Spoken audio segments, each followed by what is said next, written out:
I never lied where I came from. Texas had its place for me. To find a home deep in my soul, I must know the world as a whole. Hi, I'm Carole Coburn. Welcome to this week's episode of Creatives Cornerstone. I'm so glad you're joining us today. We have got in the studio Mr. Budro Partida, who is the owner of Penny Rock Productions. Yeah. And you are like not just making waves, you have created this ripple throughout the Austin community with your work. It is just flipping awesome. Thank you. Appreciate Man. So what he does is all things related to video production. Mm-hmm. You've got a movie production, Backroom, that was a story that really needed to be told here in Austin. How is it that you are the one to be telling it? How did this come to you? Oh, when it came to the back room, so the movie's called Bloodies Bruised, the Untold Story of the Back Room.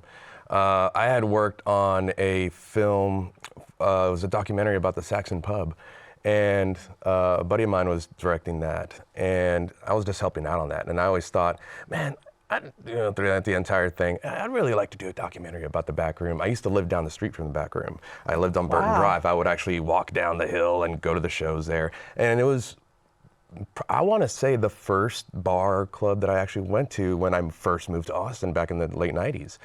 And it just blew me away. And, you know, there was an arcade, there's cheap drinks, there's great shows.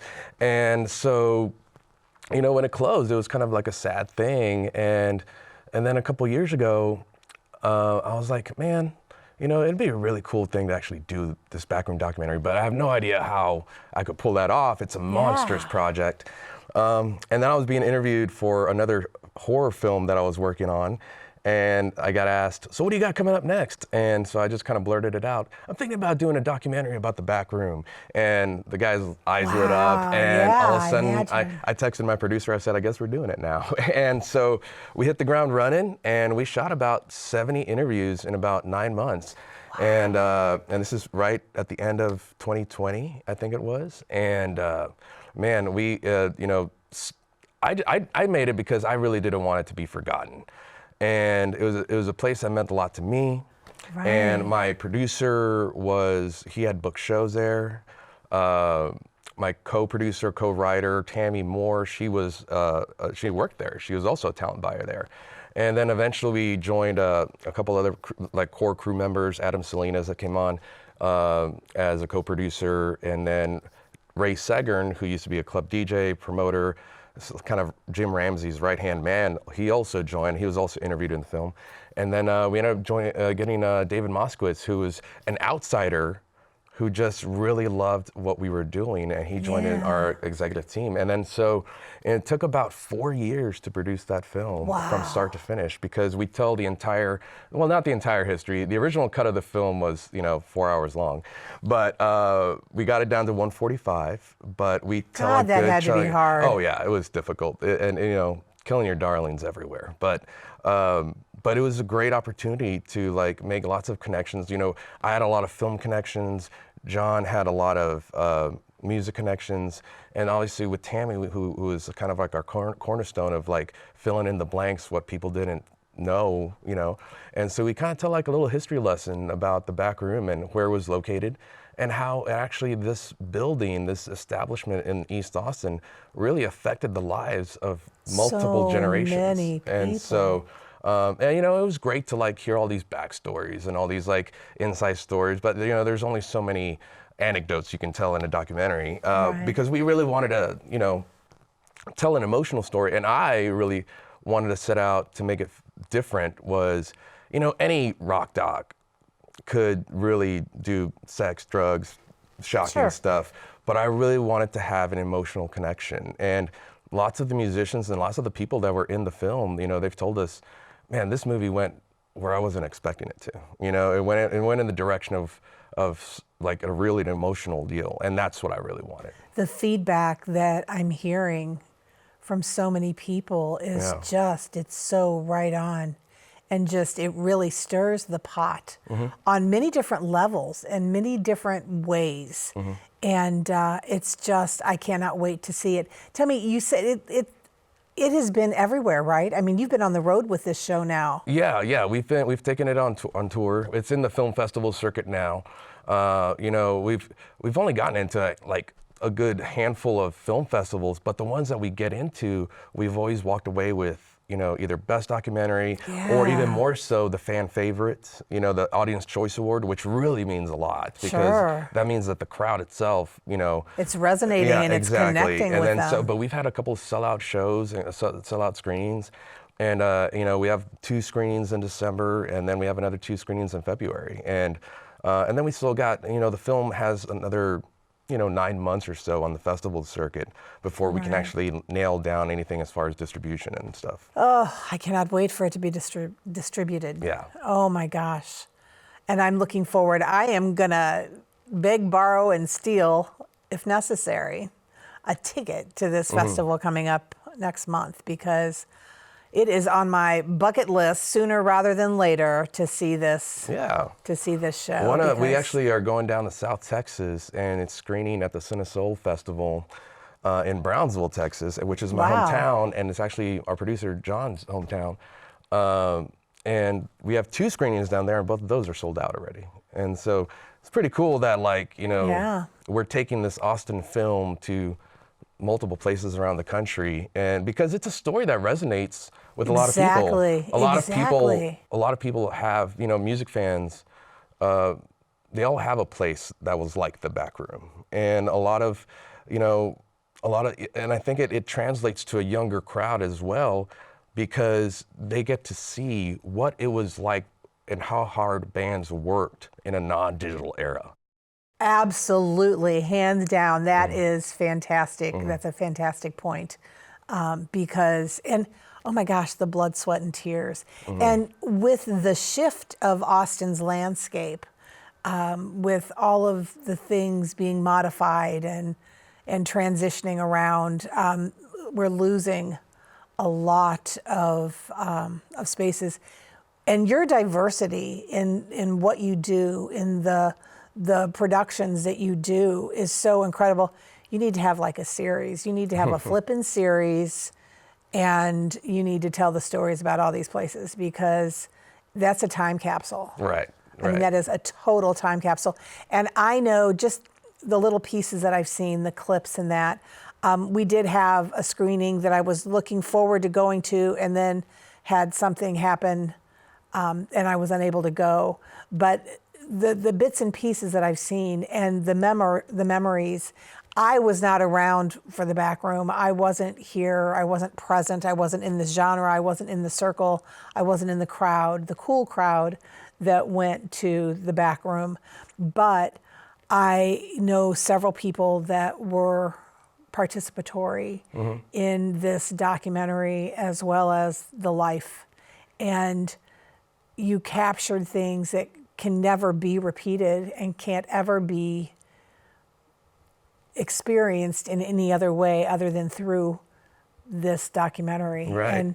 And the intensity and the like you said, I mean, it resonates. It really touches people. It reaches into your soul, and it pulls what it can out of you. And it's just so amazing. Stick around. We're going to put in a couple of penny rock music videos, and then we're going to be discussing that genre of creation that comes from this man. See you on the other side.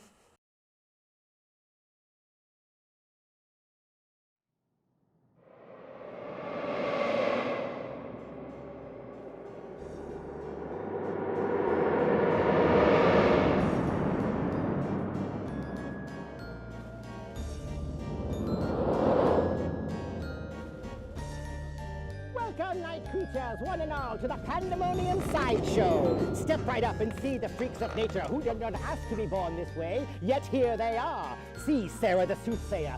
Can you believe what she has to tell you? See the human blockhead. He'll astound you. See the Iron Gut. Is there anything he cannot eat? Count Bocula will astonish you with magic. gasp in horror, scream in fright. See them all right here, and they are all alive, alive, alive.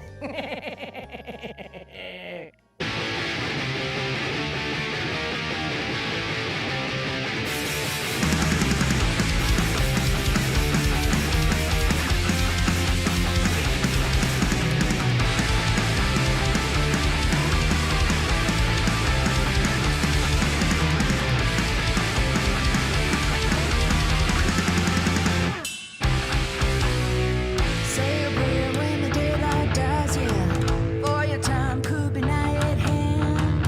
If you die before you wake, well, that's not a problem for the mortal band, yeah. Be afraid of the nightmares coming. Be afraid of the banging car. Barrel cross, get some holy water, and a witch now will be a mortal's core. Moonbeams and screams will light our way. We are immortal.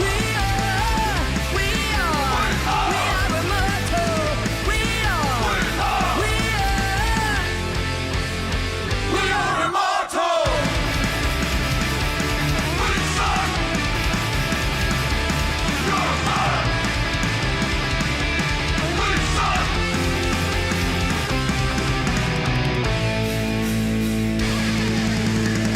Say your prayers when the daylight dies down. For your time could be nigh at hand. And if you die before you wake, well, that's not a problem for a mortal man. Be afraid 'cause the nightmare's coming. Be afraid of the thing I call. Better cross, get some holy water. That witching out in the immortal suffer. Moonbeams and screams will light our way. We are immortal. We are immortal. We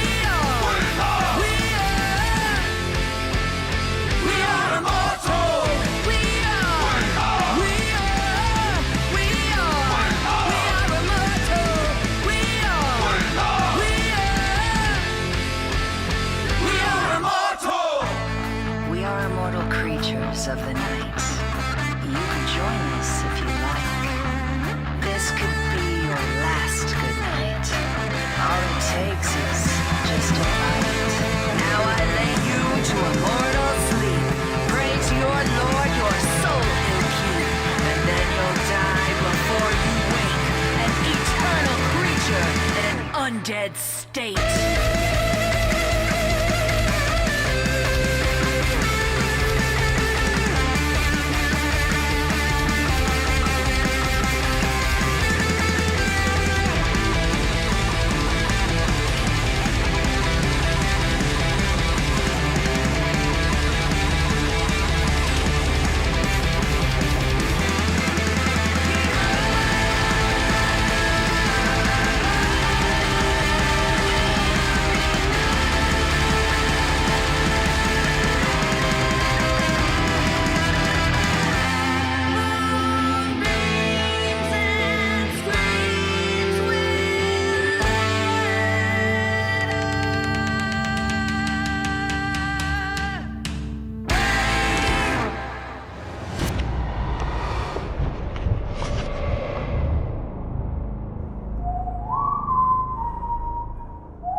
Every time I close my eyes, I see the same old thing. A little tiny house on the corner of glowing star quick stream. My wife and child in the front yard, watering that stubborn grass. Yeah, Every time I close my eyes, I see the same old thing.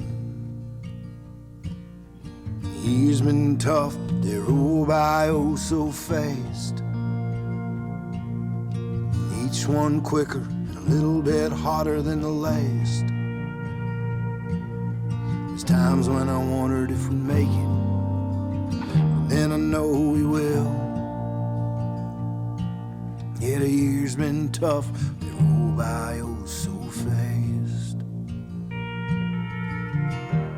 Life is hard, we live off song.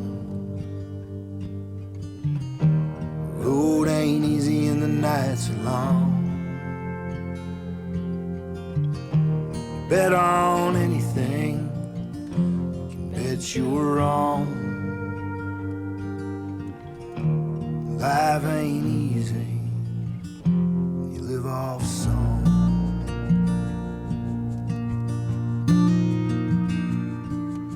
The son says, Daddy, when you gonna come back home? Me and Mama were just sitting here all alone. He wants to know how the gig's been, if they're treating me right. Son says, Daddy, when you gonna come back home? Boy, I wish I was sitting with you tonight, instead of this cold, dark room where this crowd just don't feel right. You know, I think about quitting and coming home. Boy, I wish I was sitting with you tonight. Life is hard, we live off song. The road ain't easy and the nights are long. Bet on anything, you can bet you're wrong. 'Cause life ain't easy, you live off song.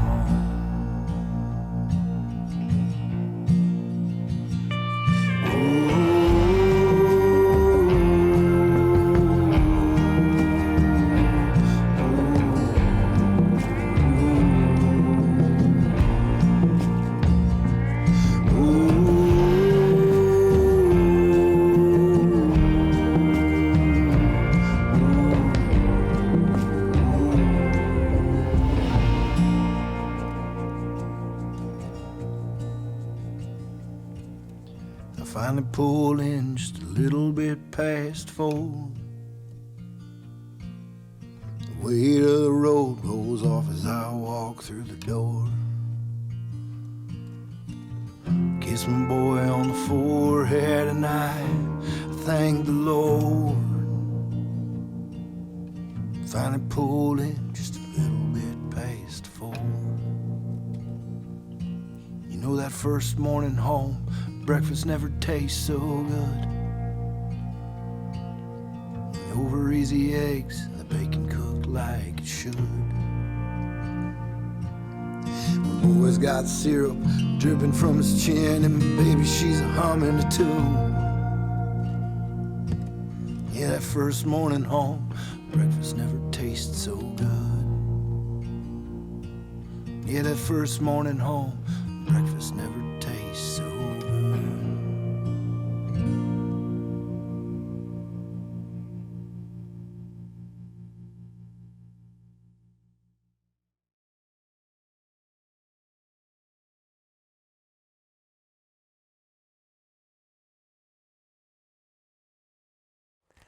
I hope you enjoyed those. I know for a fact that you did.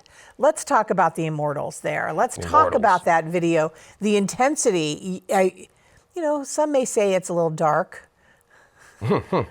Tell me about that shoot and tell me about the concept. Tell me all things that go into creating a music video. Oh man, so the Immortals, I love working with the Immortals. They're all great friends of mine. I've known them for years now.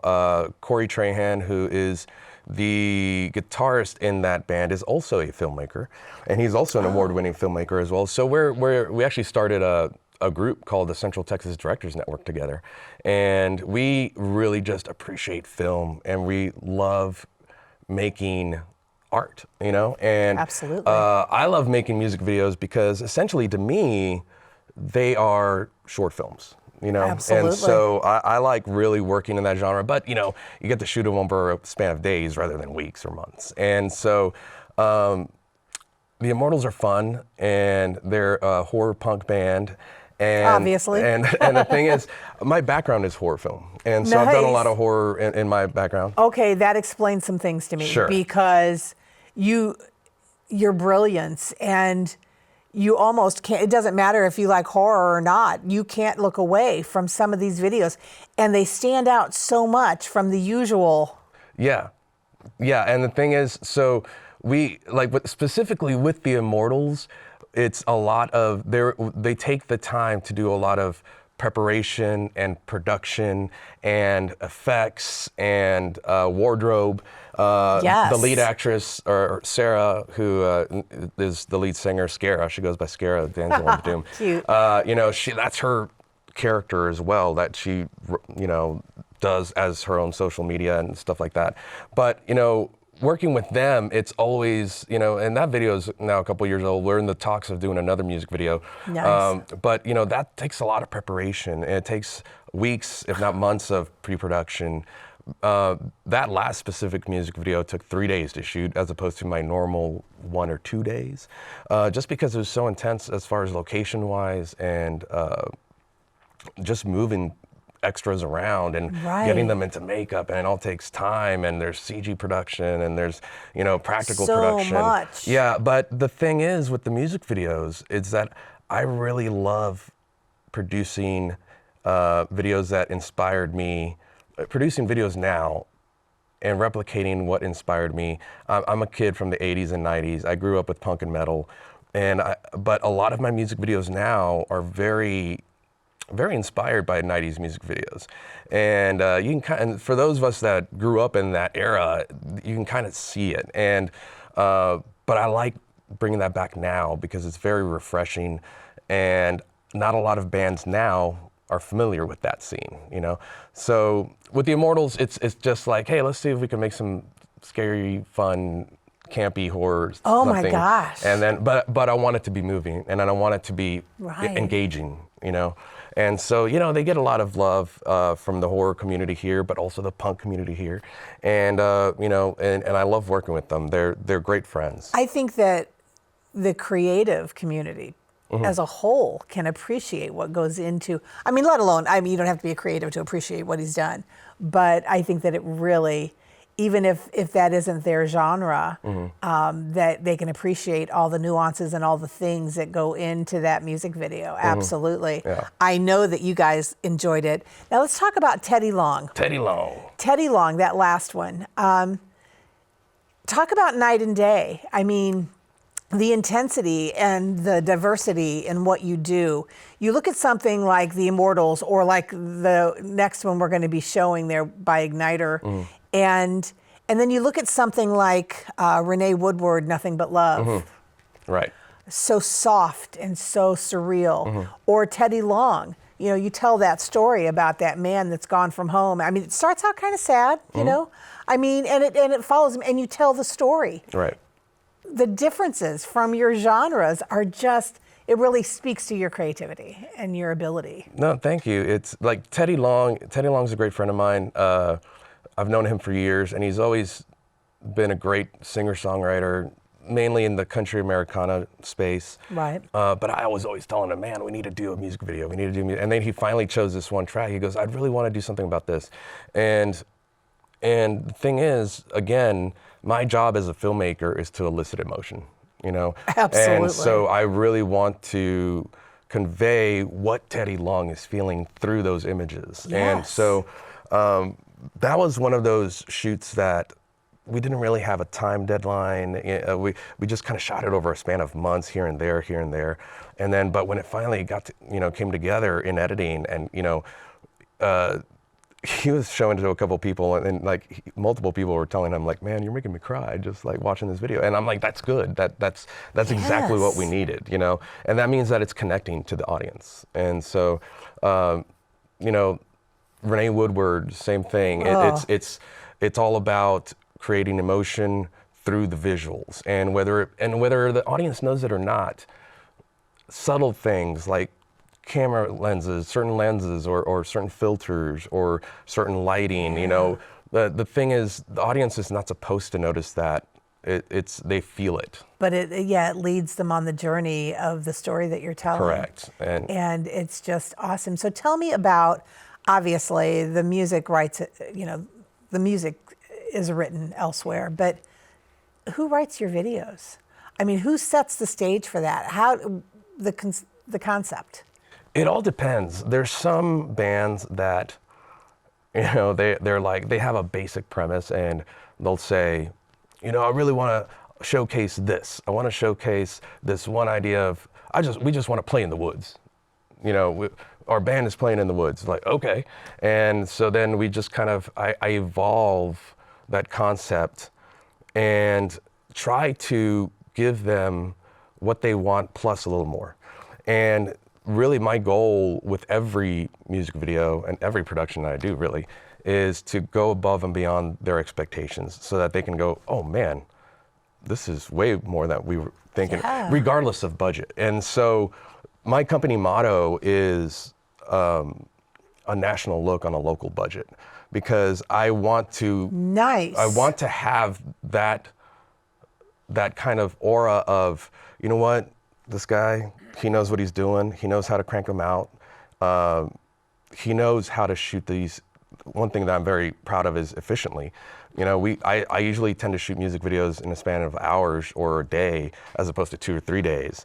So what leads you in that ability now? And this is kind of the technical boots on the ground kind of a thing, and that is, okay, they come to you, you're going to do a music video, and we want to play in the woods. Do you know where that's going to happen, or do you start scouting locations? Or, I mean, there's so many layers to producing what we're seeing as the end result. It all depends on the scale and the scope of the music video, because obviously budget is a part of it. Sure. But, you know, if somebody says, hey, we want to shoot out in the woods, well, you know, we work with the band, but also I have a producer, my producer, John Robert Jew.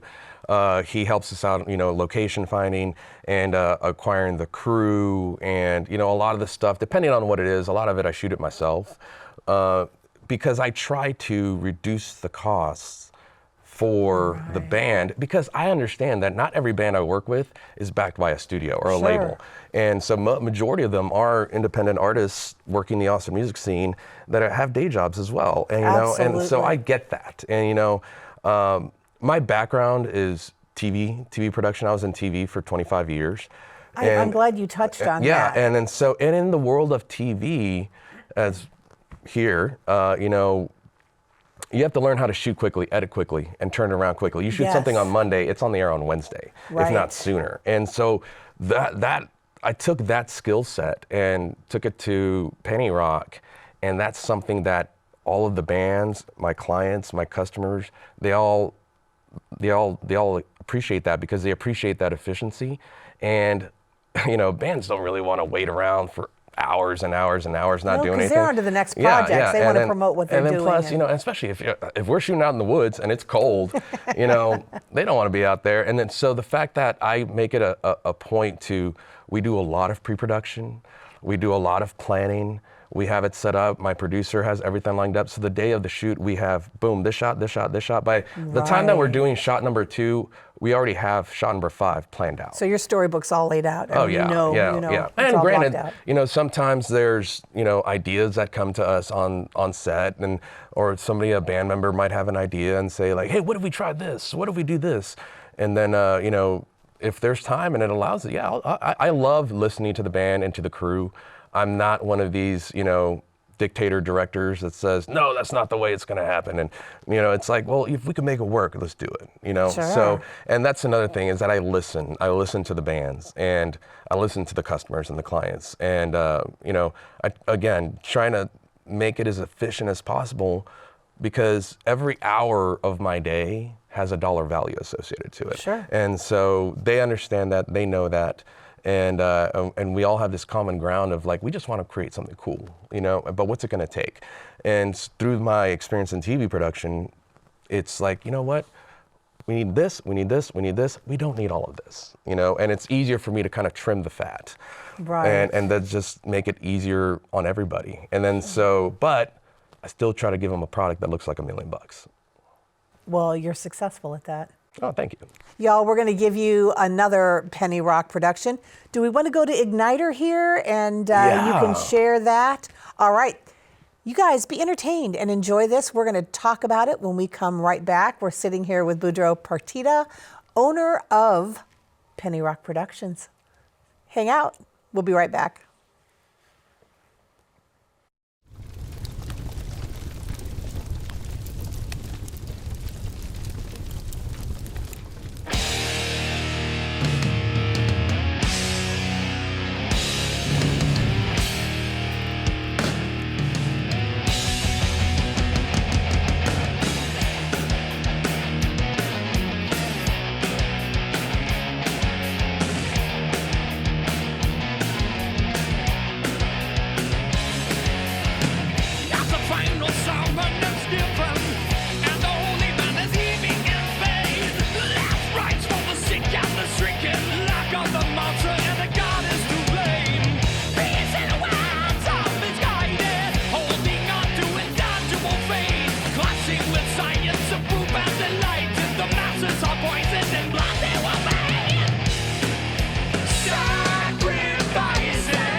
Hey, y'all. Was that excellent or what? Now, this is the latest video that you've produced for Ignitor, Shattered Crosses. Let's talk about that. Oh my God, this was a dream opportunity. Jason McMaster, he's rock royalty in Austin. He's been around quite a while. Multiple bands, obviously, Dangerous Toys, Watchtower, Broken Teeth, the history of long bands, and so Ignitor is one of the bands on his roster, and so they had a recent release of recent record release. It's called Horns and Hammers, and Jason, who is in the Backroom documentary, said, I am going to be releasing 3 singles, and each one is going to have a different music video director. And I would like you to be the one for Shattered Crosses. Oh, and so nice. This is like a great opportunity. I talk to Jason all the time, just either at shows or online or on the phone and just about different things. And he's by far one of the most stand-up guys and honest, down-to-earth people that you will ever meet. And so this is just to have Penny Rock and Ignitor in the same sentence is just a exciting. It was a great opportunity. And so, so when we talked about what exactly he wanted to do, Jason said, man, I just want, and this is pretty much what he said, I just want a 1982 Iron Maiden music video, fog, lights, playing to no one, I'm like, we can do that. And so, like, I am so down with that. And so we actually had a good sized crew on that one, and we brought out the multiple camera deals and stuff like that. And so it was just one of those videos where it just needed to be hard, fast, and as Jason put it, lots of metal faces, Yeah. And so it's really kind of taken off, and it's actually gotten quite amount of views. And the thing is, not just in Texas. That video has spawned all over Europe, where there's a big metal scene, and all over the North America. And so we're getting like viewers from all over the country and the world, really. And so just to have had the chance and the opportunity to work with Jason and the rest of the band, they're all great guys. And it was a great shoot. It was one of those shoots that I can fortunately say there wasn't a single hiccup throughout the entire thing. Wow. We actually shot that in a matter of hours.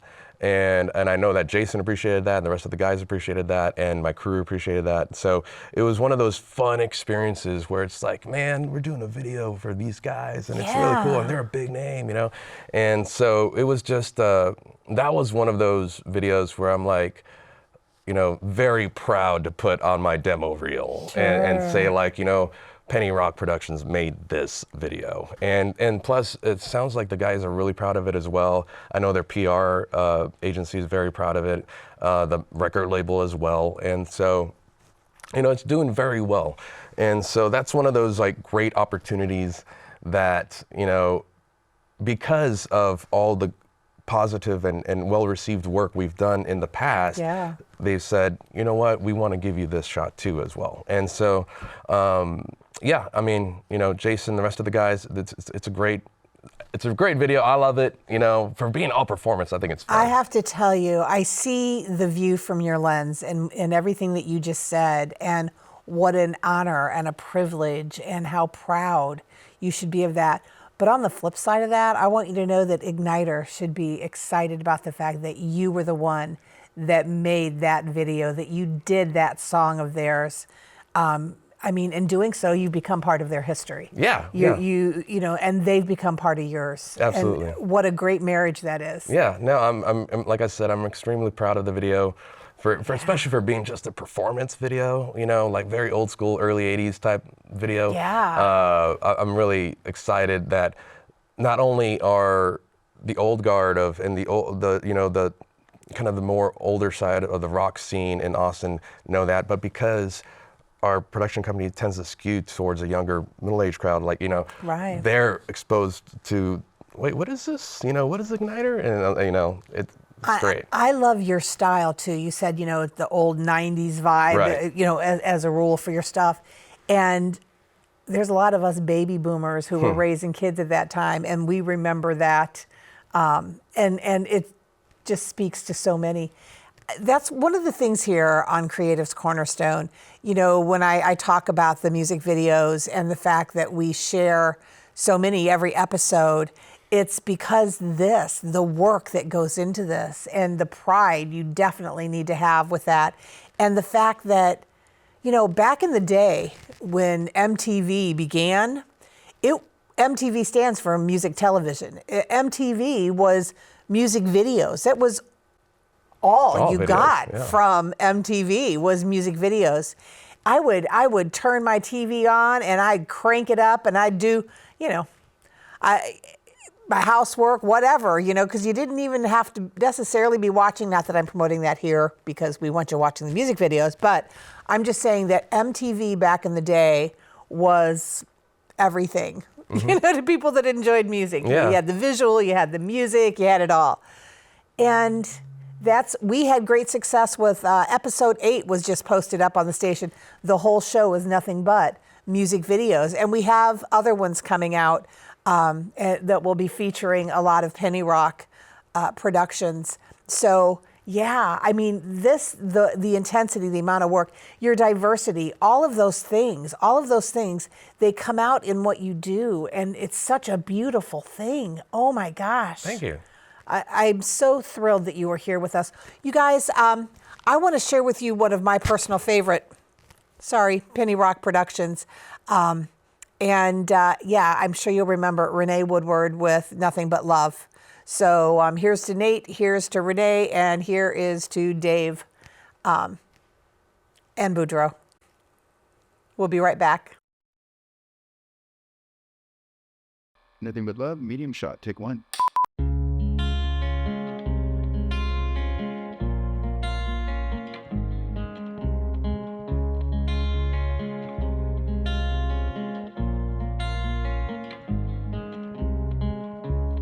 Bigger than life, bigger than love, floating round the sky above us. Time with you is not enough. Fly free with nothing but love. A jester's laugh and the voice of a king. Lead the choir with the songs you're singing. Our angel got his wings. Sing free to the sea. With love, love, nothing but love. Love, love, nothing but love. Another season, another reason, another day to sing your songs.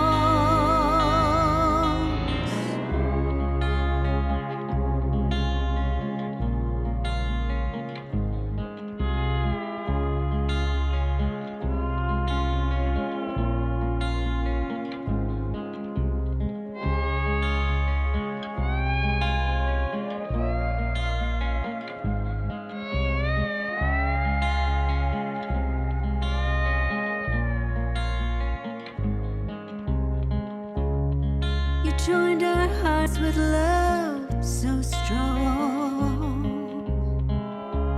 Cherished words our whole lives long. How could we know that you'd be gone? We'll try our best to carry on. With love, love, and nothing but love. With love, love, nothing but love.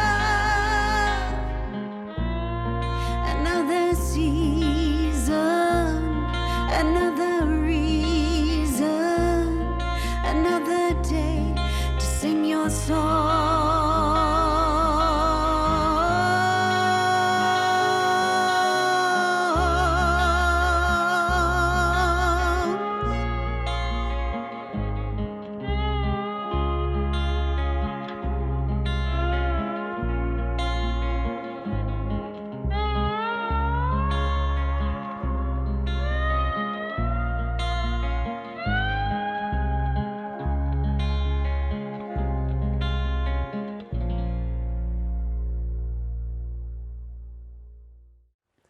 I know you enjoyed that one too.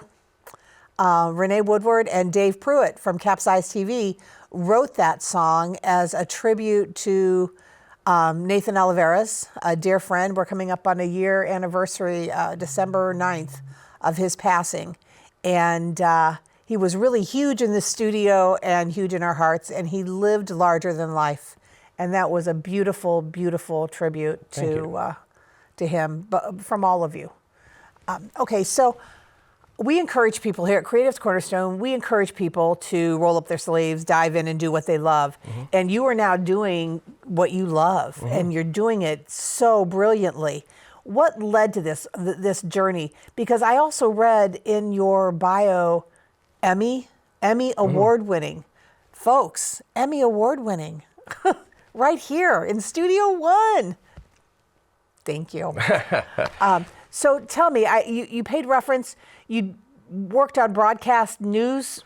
Broadcast TV for 10 years? I was the production manager at the local CBS affiliate for 10 years. Before that, I was at Time Warner, which was cable, and then but also other TV stations. I was actually a part of News 8 Austin when that was here. But yeah, I spent 25 years in television production, and so I mainly ran the ad sales, the commercial side and I ran those crews that handled all of the client commercial production. And so, that's actually still one of my silos of like work now. So I do the film stuff, I do the music video stuff, but I also do commercial client stuff. And so that's still a part of it that I still do as part of Penny Rock. And so, but yeah, as far as the Emmy goes, I helped co-create a series called, and this is, now a couple years old, and it's now no longer on the air, but it was called Austin After Hours, and it was called Austin After Hours, and it was an entertainment series that we featured actors and celebrity chefs and musicians and just kind of where they were and what they were promoting. And a lot of them had Austin ties, and so it did very well. And it's great to have that Emmy on the shelf kind of thing, along with all the other awards and stuff like that. But really, it's, and we got nominated for a couple more that we didn't win, but, just to have that actual hardware is really cool, because I can say, of your... I can now say for the rest of my life, Emmy award winning, whatever. But it's a great, it's a great sales tool. It's a great tool to market Penny Rock and to say, like, look, this company is really dedicated to the work, and I think it it's very hard. Speaks to your level of creation. I think it speaks to your level of skill to actually have an Emmy. Right. I mean, everybody recognizes what that is. And the thing was, like, I worked in television for 25 years, and it was a great gig. It was a great job. I actually had no complaints about it, but I really wanted to do more. I really wanted to elevate my skill set, and I really wanted to go to the next level of, I had already had Penny Rock for a while, but I really wanted to take it a step further than that. And so I left the corporate world to do Penny Rock full time in early 2023, and I've been doing it ever since. What fueled that, though? That has to be a huge step. Oh, absolutely. Step off. I mean, because, when I speak to people who are authors or who are photographers, anybody who's following their passionate purpose full time, I mean, that's a huge stepping off of the merry-go-round. Yeah. I mean, it's the way that, I told my wife, when I was ready, I was like, look, this may or may not be successful or may not work, but at least I have to try. And if I don't try, I don't want to be 55, 60, 65 years old saying, I wish I had tried, you know. Sure. And even if, you know, and luckily, you know, Penny Rock has been doing well, you know, and I'm fortunate, you know, like earlier this year, I got to go shoot in Spain for this other documentary, and we've been shooting how fun. you know, we've been shooting music stuff for this other documentary we're working on. You know, we went to Daytona and Detroit and Chicago and LA and Memphis. You know, I had to go shoot in Sun Studios recently. You know, and it's all because of Penny Rock. And so, you know, sometimes it just takes a little bit of risk, and if you can actually, you know, prep and plan, you know, because a lot of people ask me, oh, so you just like, you know, straight up quit? And I'm like, well, no, I mean, it took a little bit of planning and a little bit of saving and a little bit of like, you know, calculation. But if you're able to execute it and actually have the passion and skills to try to take it to the next level, then you have to at least try. Did anything precept this journey? Did anything precept that stepping off that propelled you or prompted you to step off that step? I remember that I was asked to shoot a music video in LA that I think it would have taken like a good 3 or 4 days in Los Angeles, and I couldn't do it because I was working the day job. And that really, I was like, man, if only I had done that, you know? And it wasn't, but it also was, I just didn't have the time. I couldn't afford to take the time off. My wife works at the Capitol, she works in session. And so, you know, I also have 2 kids, I have a family, you know, and so I have to take care of, Huge you know, risk. a lot. Yeah, it's a lot. And so my wife is unbelievably supportive, you know, and she really loves Penny Rock, and it's, she believes in you. Yeah, and to the fact that, and you know, one time I remember she saw a music video that we did, and she said, you were made for this. This is why you are here. Yes. And so, and certainly, you know, the film stuff is great, the commercial stuff is great, but the music videos, that's my passion. That's my real kind of like, it's fun, it's awesome. I love working with bands. Yeah, I mean, all the checks. Yeah, and it's like I said, it's a short film, and plus I love working with the Austin music community and beyond. You know, it's great working with musicians. I've always loved working with musicians. They're your people. They're my people. Yeah, I love working with you know, I work a lot with the Sims Foundation and HAM, and a lot of these other organizations, and Black Fred and all that stuff. And so you know, Penny Rock is now at the level where we sponsor events and charitable events. We sponsor shows and festivals and stuff like that. And so it's great to see. It's cool to see. That's awesome. Yeah, it's great to see our Penny Rock logo on banners and on advertising, on T-shirts and stuff. And people are asking me for merch. And we have, you know, usually crew shirts. And then everybody's like, hey man, you gonna have any of that Penny Rock merch at this show and stuff? And like, so it's pretty cool to see people wearing your idea. Yeah. You know. Just wearing your logo, wearing your brand, wearing your passion. Yeah, and because at the end of the day, you know, I really love doing what I do, and I know that I'm fortunate to be doing what I'm doing. And I've never taken it for granted. But when, you know, the Emmys are great, all that stuff is fine. But at the end of the day, when the people see you on this, you know, at a show or on the street or at a, you know, at a shoot, they're the guy, they say, you know, that's the guy that made the Backroom documentary. That's the guy that made the Ignitor video. And that goes a long way for me. Yeah, wow. That's excellent. You are a great representation of someone who is following their passion and their purpose and just sharing it with the world. We are so grateful that you came today. I've been so excited waiting for you to get here. Oh my gosh. I'm so glad that you were here and that we were able to share this with everybody.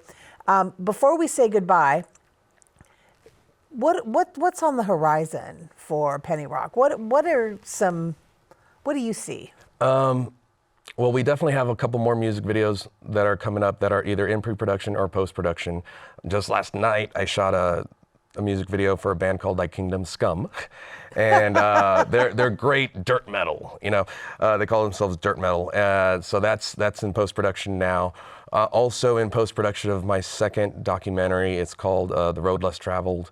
It stars Bull Diego of Bull and Los Buffaloes. That's currently slated for a summer release. Wow, okay. And then I also have a short film. It's a black comedy called The Body Farm. That's currently, I'm working with this guy Chris, who's the lead singer of Hard Cell. It's an old school punk band here. And he's currently on tour right now, and he's on his way back from Europe, and we're in the middle of finalizing that script. And so lots of great stuff on the horizon for 2025. And definitely for the Backroom documentary, Bloodies Bruised, that is going to be out on the festival circuit up until August 1st. So, you know, definitely check out pennyrockproductions.com, bloodyanddbruised.com, and check out all the videos and socials and all that good stuff. Again, Budro, thank you so much for gracing Studio One with your presence once again. I understand it's not your first time being in this space. I've been here a couple times, yeah. And hang out, stay with us, and we'll see you next time. Bye. Hey.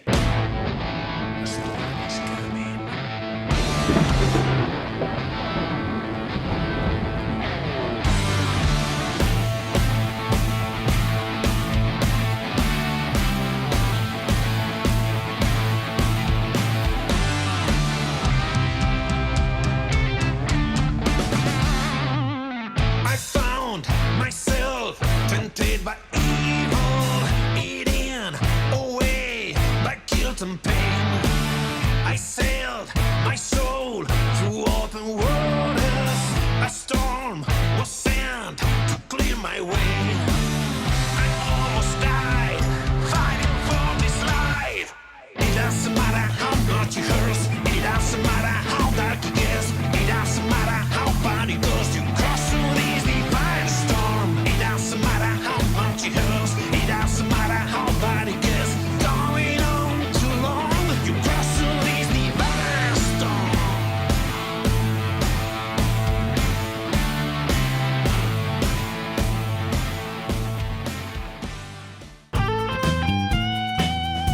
We hope your new realtor plays drums in a band. We hope your new dentist is its front man. We hope live music always makes you proud. Just don't call the cops if you think it's too loud. South by South by South by Southwest. We hope you'll like it so much you'll move here just like the rest of us non-native Texans.